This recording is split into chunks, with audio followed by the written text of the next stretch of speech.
పెట్టుబడికి రెండింతల లాభం. నెల నెల పొదుపు చేయండి, ఒకేసారి లాభం పొందండి. మీరు మేము కలుద్దాం, పెద్ద ఎత్తున వ్యాపారాలు చేద్దాం, వచ్చే లాభాల్లో వాటా పంచుకుందాం అంటూ ఊరించే ప్రకటనలతో అరచేతిలో వైకుంఠం చూపి ఊదరగొట్టారు. పేద దిగువ మధ్యతరగతి కుటుంబాల్ని టార్గెట్ చేసి వందలాది కోట్ల రూపాయలు వసూలు చేసి బోర్డు తిప్పేశారు. లాభాల మాట దేవుడెరుగు, తాము కష్టపడి కట్టిన సొమ్మును తిరిగి ఇవ్వండని బాధితులు బోరుమంటున్నారు. యూనిక్ మర్కంటైల్ ఇండియా లిమిటెడ్ పేరుతో గత 10 ఏళ్లుగా డబ్బులు వసూలు చేస్తున్న సంస్థ బోర్డు తిప్పేసింది. దీంతో ఉమ్మడి కరీంనగర్ జిల్లా వ్యాప్తంగా ఉన్న వేలాది మంది బాధితులు లబోదిబోమంటున్నారు.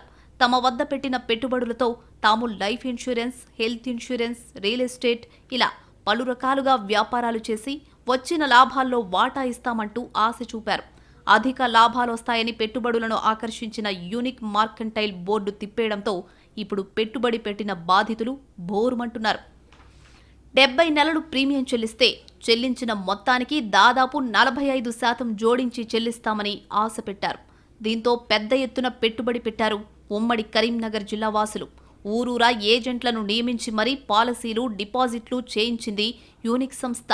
ఉమ్మడి కరీంనగర్ జిల్లాలోనే 3,000 మంది ఏజెంట్లు ఉన్నారంటే బాధితులు అంతకు కనీసం మూడింతలు ఉండే అవకాశం ఉంది. 2013 నుంచి ఉమ్మడి కరీంనగర్ జిల్లాలో సాగుతున్న ఈ దందా 2020 నాటికి పీక్స్కి చేరుకుంది. ఆరంభంలో చేరిన వారికి సక్రమంగానే డబ్బులు చెల్లించింది సంస్థ. ఆ తర్వాత అసలు కథ షురూ చేసింది. తీసుకోవడమే తప్ప ఇవ్వడం లేకపోవడంతో కస్టమర్లు అనుమానాలు వ్యక్తం చేయడంతో అసలు విషయం బయటపడింది. పాలసీలు, డిపాజిట్లు మెచ్యూరిటీ అయినా రావాల్సిన డబ్బులు రాకపోవడంతో సంస్థ కార్యాలయాల చుట్టూ తిరగడం ప్రారంభించారు కస్టమర్లు.